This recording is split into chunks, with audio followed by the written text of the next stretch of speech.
Soyez les bienvenus! Mabuhay po tayo dyan. Kumusta po tayo? Hope you're fine. Learn French the easy way.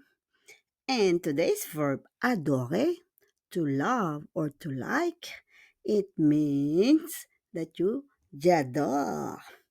J'adore, example po, j'adore la musique classique. Okay, classic. Adorer is to love something strongly. Okay, simple, expressive, and perfect to talk about your passions. So let's go and conjugate the verb adore like j'adore. Tout de suite.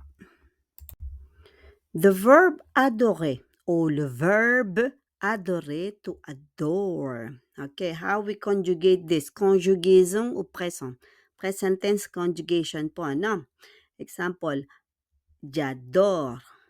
Hindi siya pwedeng you adore. So, j'adore. Okay? That is I adore. To adore. O-S yun, but we don't pronounce the S. You adore. Il adore. Il adore. We need to do a liaison. Il adore. That means he adores. Okay? Elle adore. Okay? That means she adores.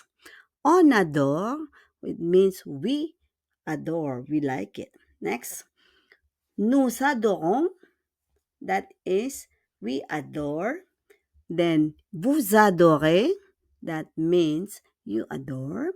Ils adorent, UNT, and because we need to connect the S with, and then we make it Z. Ils adorent, UNT, they adore.